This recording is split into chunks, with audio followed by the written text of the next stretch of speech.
வணக்கம். இப்போ நம்ம ரவையை வச்சு ஒரு சிம்பிளான ஒரு பிரேக்ஃபாஸ்ட், அருமையான டேஸ்டான பிரேக்ஃபாஸ்ட் பண்ணலாம். அதுக்கு நான் 1 கப் ரவை எடுத்துட்டுருக்கேன். அதுக்கு 1 கப் தயிர் எடுத்துக்கலாம். அது ரொம்ப புளிச்ச தயிராக வேண்டாம், கொஞ்சம்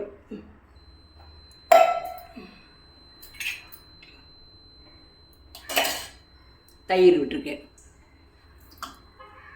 அதே மாதிரி 1 கப் தயிர், நம்ம எதில் ரவை எடுக்கிறோமோ அதே அளவு எல்லாமே எடுக்கணும். 1 கப் தயிர் எடுத்து தேவையான அளவு உப்பையும் போட்டு நம்ம நல்லா கரைச்சி வைக்கலாம். இப்போ உப்பு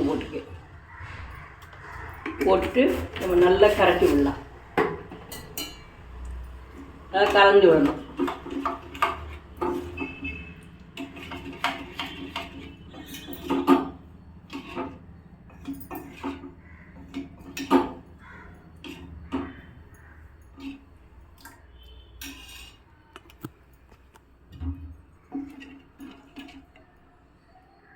இப்போ இதை அப்படியே நம்ம மூடி வச்சிடலாம்.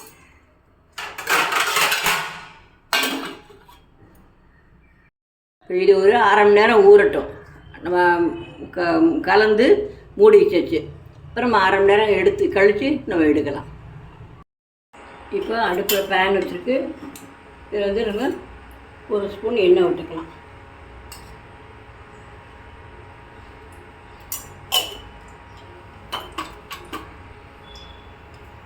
காஞ்ச உடனே கடுகு ஜீரகம் போடலாம்.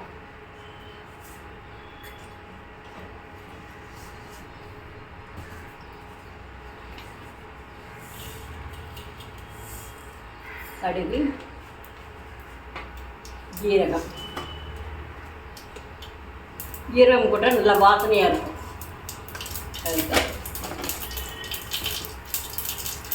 இப்போ பச்சை மிளகாய், ஒரு பச்சை மிளகாய், கருவேப்பிலை, இஞ்சி இதை போடுறேன்.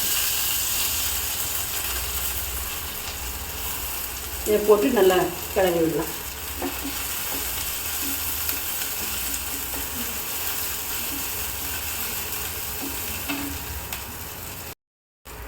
தனித்தனியாக மிளகாத்தூள், அப்புறம் மல்லித்தூள், மஞ்சள் தூளும் போடாமல் சாம்பார் பொடி போட்டுக்கிறேன்.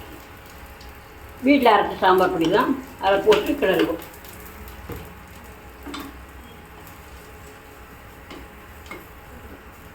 அப்புறம் உருளைக்கிழங்கு ஸ்டஃபிங் வைப்பாங்க. நான் சக்கரை கிழங்கு ஒரு வித்தியாசமாக இருக்கட்டுமேனு சக்கரை கிழங்கு போட்டுக்கேன். இதில் உப்பு போட்டாச்சு, நல்லா வேக விட்டு மசிச்சு வச்சுருக்கேன். இதை போட்டு நம்ம நல்லா கிளறலாம்.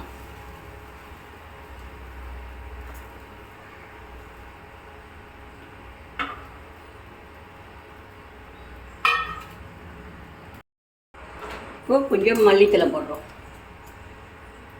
நீங்கள் சாம்பார் பொடி போடலைனாக்கா மிளகாத்தூள், உங்கள் காரத்துக்கு வேண்டிய மாதிரி மிளகாத்தூள், தனியாக மல்லித்தூள், அதுக்கப்புறம் இங்கே கரம் மசாலா தூள் பிடிச்சா கூட அதையும் போட்டுக்கலாம். நான் கரம் மசாலா தூள்லாம் போடல.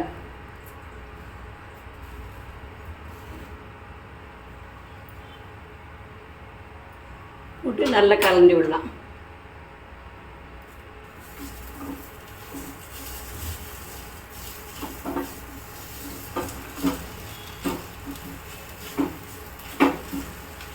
அடுப்பை அணைச்சிடலாம். கொஞ்சம் ஆறட்டும். ஆறுனவுடனே எடுத்து பார்க்கலாம்.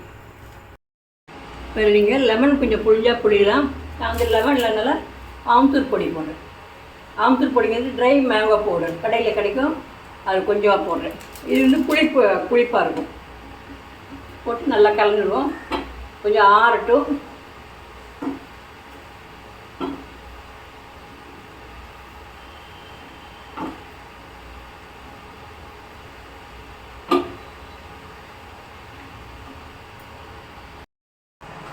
இப்போது நம்ம ரவை ஊற வச்சோம். அதில் ஒரு பாக்கெட் ஈனோ சால்ட், லெமன்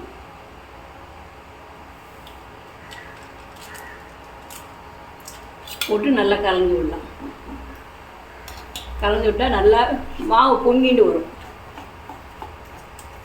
அதாவது நம்ம இட்லி சாஃப்டாக இருக்கும். அதுதான்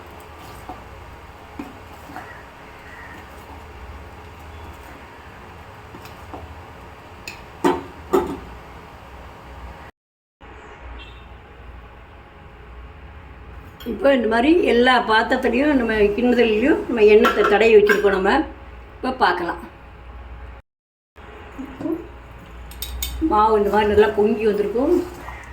இப்போ நம்ம ஒரு அரை இடுக்கு விடுவோம்.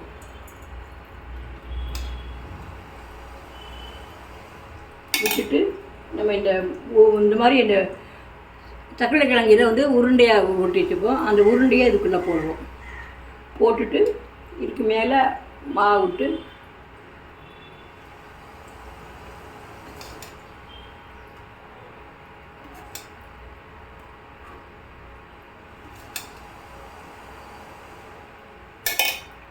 அந்த மாதிரி